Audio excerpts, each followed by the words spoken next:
शाम प्राची टीवी पर सीरियल देख रही होती है, तभी उसकी सास वहाँ आती है। अरे सीरियल में तो ऐसे मग्न है जैसे आज रात का खाना पड़ोसी आकर बनाएंगे। मुझे पता ही नहीं था आपने अपने बेटे की शादी पड़ोस में भी की हुई है। हैं? मतलब? मतलब इस घर में सारा काम बहू ही करती है, आप तो सिर्फ खर्राटे मारती हैं। अच्छा जी, फिलहाल तो तुम आराम फरमा रही हो, चलो जाओ, ये मेरे टीवी देखने का समय है। इसलिए मुझे भगाया जा रहा है। सॉरी, अब तो बिल्कुल नहीं जाओगी।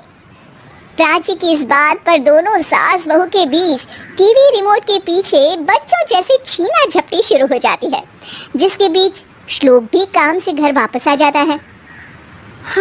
आज मेरी चूहे बिल्ली की जोड़ी किस बात पर झगड़ रही है? अरे तेरे बीवी मुझे टीवी ही नहीं देखने दे रही। अरे तुम्हारी मम्मी मुझे खाना बनाने के लिए फोर्स कर रही है। अरे वाह, ऐसे बेतुके रीजन पर तो बच्चे भी झगड़ा नहीं करते। अरे मुझे कुछ मत बोल, सब इसने ही शुरू किया है। हाँ, जैसे आप तो बहुत दूध की धूली है ना। अरे बस दोनों चुप। प्राची जाओ, खाने की तैयारी करो। और माँ तुम छोड़ो, तुम्हें क्या बोलूं, शांति से अपना सीरियल देखो, मुझे दोबारा लड़ने की आवाज सुनाई नहीं देनी चाहिए। ऐसा बोलकर श्लोक वहाँ से चला जाता है, जिसके पीछे पीछे प्राची भी कुछ न कुछ बड़बड़ाते हुए रसोई में चली जाती है। हाँ, सासू जी को तो कुछ बोलेंगे ही नहीं, बस मुझ पर ही हुक्म चलता है, खाना बनाओ, जैसे मैं इनके घर में खाना बनाने के लिए आई हूँ। इसी तरह शाम बीतती है और रात को श्लोक और प्राची की सास खाना खाकर सोने चले जाते हैं, लेकिन प्राची गुस्से में कुछ खाए बिना काम में ही लगी रहती है। इस घर में किसी को घंटा फिक्र नहीं पड़ता, मैं खाऊं या भूखी रहूं। प्राची कुछ देर के लिए रसोई से बाहर जाती है और जैसे ही वापस आती है तो वहाँ दूध का भरा ग्लास देखकर हैरान रह जाती है। फिक्र पूरी है, बस दिखाना नहीं है। प्राची दूध पीकर सोने चली जाती है और अगली सुबह एक बार फिर सास बहू का कार्टून नेटवर्क स्टार्ट हो जाता है। ये तुमने ही किया है। अरे अजीब जबरदस्ती है, मैं बोल रही हूँ मैंने कुछ नहीं किया। दोनों ने मिलकर पूरे घर को पागल खाना बनाया हुआ है।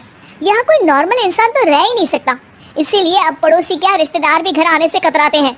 और सुन बेटे, तू भी चंगा, तेरी माँ भी चंगी, तेरी बीवी भी चंगी, रिश्तेदार। हाँ जी, आपको नहीं पता क्या, गंगाधर ही शक्तिमान है, रिश्तेदार ही। हाँ, बस समझ गया। कभी जानवरों जैसे लड़ेंगी तो कभी जुगलबंदी करेंगी। भाई मैं आप दोनों के बीच में नहीं फंसना चाहता। सास बहू की इस मनमौजी जोड़ी से परेशान होकर श्लोक अपना सिर खुजलाता वहाँ से चला जाता है। चलो अब मैं भी कीर्तन में जा रही हूँ।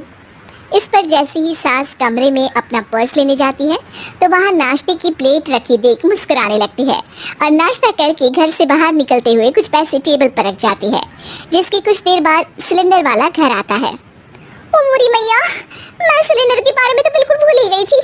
घर खर्च के सारे पैसे भी मम्मी के पास है और श्लोक से बोला तो उल्टा 4 बार सुनाएंगे। प्राची ये सोच ही रही होती है कि अचानक उसका चेहरा चमक उठता है और वो घर में आकर इधर उधर देखने लगती है। तभी उसकी नज़र टेबल पर रखे पैसों पर पड़ती है, जिन्हें वो सिलेंडर वाले को दे देती है। ये सब श्लोक देख लेता है।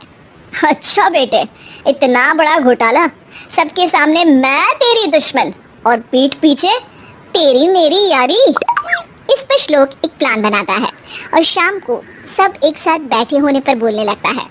माँ, तुम दोनों की बहुत लड़ाई होती है, इसलिए मैं सोच रहा हूँ कि प्राची को उसके घर छोड़ाऊँ, इससे वो भी खुश रहेगी और तुम भी। अचानक श्लोक की ये बात सुनकर सास बहू शौक से उसकी तरफ देखती है। अरे ऐसे कैसे घर छोड़ाओगे, मुझे कहीं नहीं जाना। अरे तुमने बोला नहीं पर मैंने सुन लिया, तुम्हें मम्मी के साथ रहना अच्छा नहीं लगता, मुझे पता है। अरे जब बहू खुद कुछ काम बोले तो वो तुझे सुनता नहीं, और अब जो इसने बोला ही नहीं वो तू समझ गया। जब उसे नहीं जाना तो फिर जबरदस्ती क्यों कर रहा है? अच्छा, फिर आपको मौसी के घर छोड़ाता हूँ। बस अब आप दोनों एक घर में एक छत के नीचे नहीं रह सकती। मैं इस टॉम एंड जेरी की जोड़ी को और नहीं झेल सकता। है? ऐसे कैसे नहीं रह सकते?